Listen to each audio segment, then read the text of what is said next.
Nicosia, capital of divided Cyprus, the Mediterranean hot potato shared uneasily and unequally by Cypriot Turks and Greeks for 3 years, ever since Turkish troops invaded to forestall a possible takeover by mainland Greece.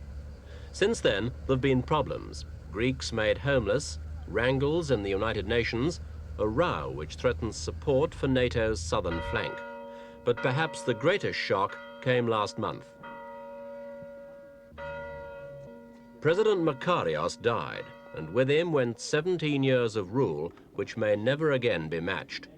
His benevolent but iron hand of leadership steered Cyprus through its most turbulent years, though Turkish Cypriots always maintained he was the major obstacle to inter-communal peace. His was the power and glory as religious leader and politician, a man alone at the head of his people. Finding his replacement as a religious leader was straightforward enough. But who would inherit his political role? The mantle fell on Spyros Kyprianou. His duty? To fill the remaining 6 months of the late Archbishop's term of office as president. But president of what? The Turkish Cypriots made it clear that the demise of Archbishop Makarios spelled the end of the line. They had not recognized the late Archbishop as anything but the leader of the Greek Cypriot community, and under no circumstances would they ever recognize a Greek as the president of the whole of Cyprus. From what we can judge the whole world. Since then, the United Nations has seen Greek Cypriot attempts to block Turkish plans for colonization. There have been moves to censure Turkey for alleged atrocities during their occupation, while Turkey claims the Greeks have also tried to cripple the economy of Turkish Cyprus by boycotting tourism and Turkish produce. This new Turkish provocative move, if allowed to be proceeded with, can only be the coup de grace to the intercommunal talks. Mr. Rauf Denktash, the Turkish Cypriot leader, claims the Greek allegations in the United Nations have been a ploy to gain popular support and keep alive the Cyprus problem, which he says is no longer a reality. That there is no danger to peace in Cyprus, that nothing is going backwards, everything is improving.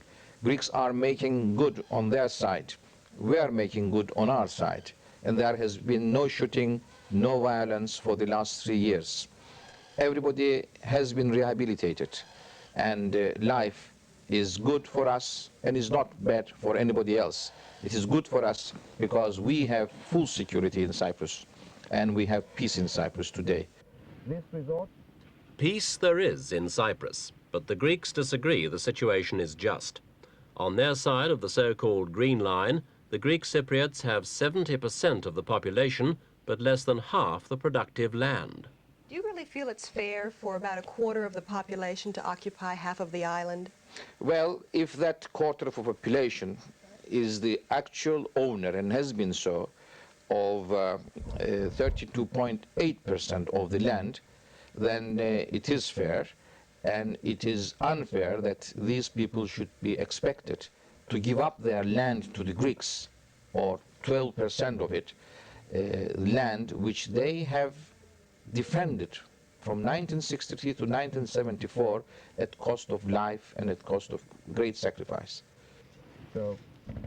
Before the 1974 invasion, the Turks were traditionally the have-nots, simple peasants, 85% of whom made their living on the land. Now that they are congregated together in the richest area of the island, their hope is for a more prosperous future.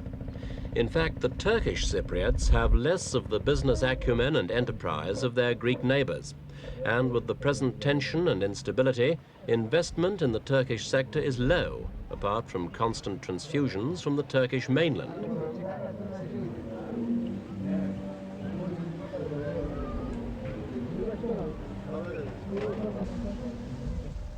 Some former Greek Cypriot villages have become virtual ghost towns. But in other ways, the Turkish occupation is very much in evidence. Turkish soldiers, for instance, are everywhere. This village, Minarelikoi, housed both Greek and Turkish communities before the invasion. They happily coexisted until the most recent AOKA campaign began. Then goodwill gave way to hatred. Renamed road signs now bear witness to Turkey's conquest.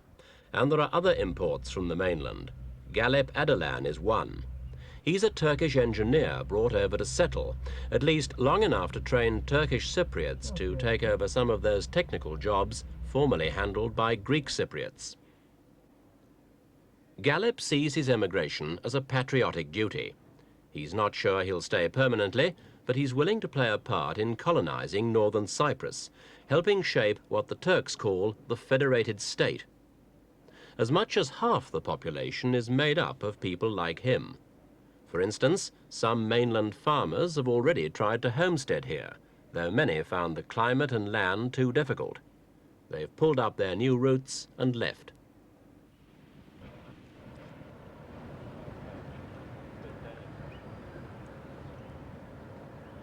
Tourism has long been a mainstay of the Cyprus economy.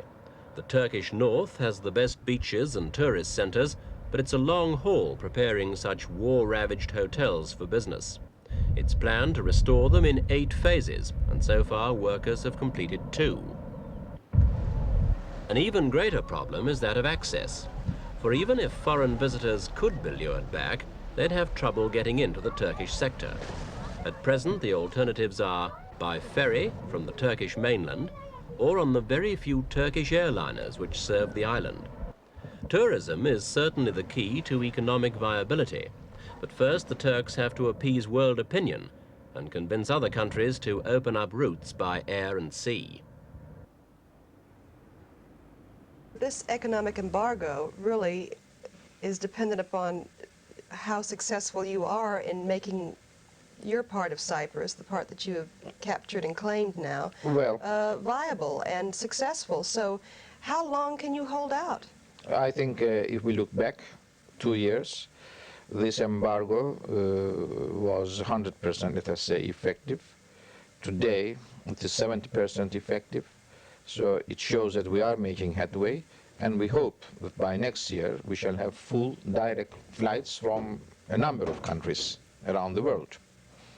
It is not a question of holding out and how long we can hold out. We have held out, don't forget, for 11 years, from 1963 to 1974, when we were really down on all things. We were surrounded everywhere.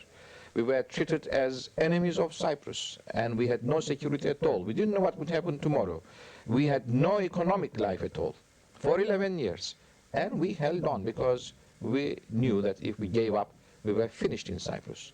Now we must hold on. We have no other alternative.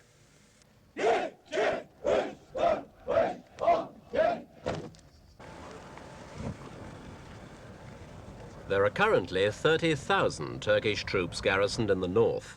Of those, over 2/3 are from the mainland. All are constantly at readiness. Hey! Hamza!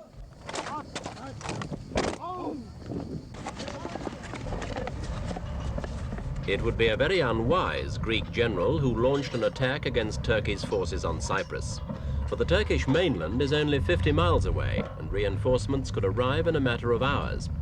Even so, soldiers we spoke to said they definitely felt tension increase on the island since the death of Archbishop Makarios, and they believed Greek Cypriots might take a decision at any time to try to reclaim their land. Meanwhile, the garrison's a financial drain on Turkey.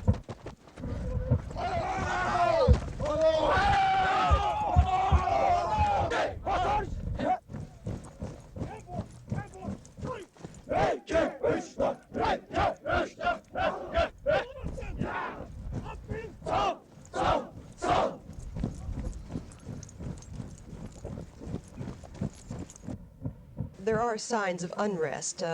Your government has said that you will not recognize Mr. Kyprianou as the president of all of Cyprus, so there is a change. Everything here is not the same as it was. No, there is no change at all. We have not recognized Makarios' government for 14 years now.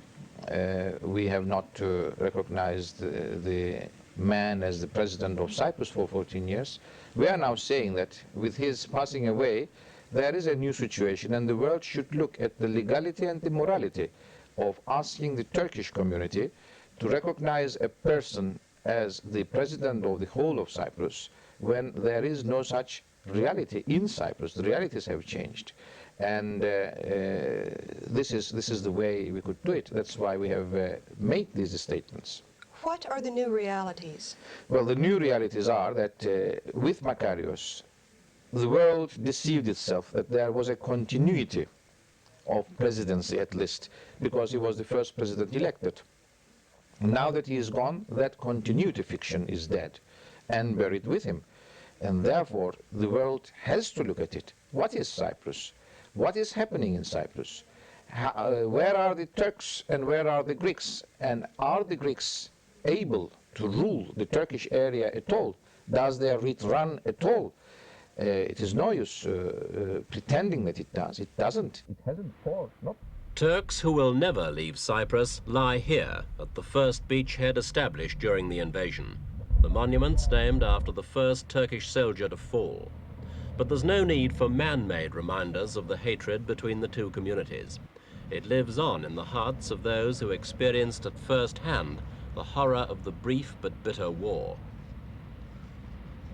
Before 1974. Zerin Mehmed, now 24, remembers the day when Greek AOKA supporters rounded up all the men of her village and took them away to be shot. She herself lost her husband. She was married at 15 and has 4 children. According to the Turks, her loss was typical. If so, it explains why the likelihood of peace is so remote. Zerin still can't quite believe her husband and her village's whole male population had to die as punishment for the Turkish invasion. She explained how she feels today about the Greek Cypriots. Onlara karşı içimde sonsuz bir nefret ve kin var. İntikam arzusu var. Çünkü bizlere karşı yapılan büyük I have feelings of hatred and revenge for them, she said. When they took my husband away, my eldest son clung to him and begged him not to go, saying, "Don't go, Daddy, don't go." My husband then embraced me and said, "We haven't lived in happiness for very long, and we haven't been able to avenge the suffering we've had for 11 years. If I don't return, you must look after the children alone and bring them up with feelings of revenge." Zerin says she hasn't given up. It's her dream to be reunited with her husband. The story's similar here at P. Peristerona, where the Turkish Cypriots say virtually the entire village was slaughtered. They claim that Greek Cypriots gathered the people together and used a bulldozer to crush them to death. Burada yatan kardeşlerimiz düşmanlar tarafından 74 barış hareketinde kahpece katledilmişlerdir.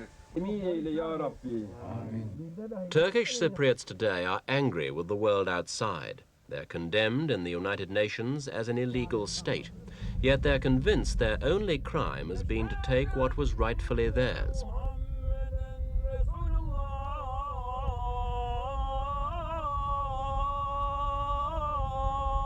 Whatever the rights and wrongs of the invasion and alleged atrocities on both sides, Turkish Cyprus now has more to gain from sitting tight and consolidating its territorial claims than from negotiation. As the Hoja chants prayers for the souls of the dead, the Turks pledge never to return the land that their families paid for in blood.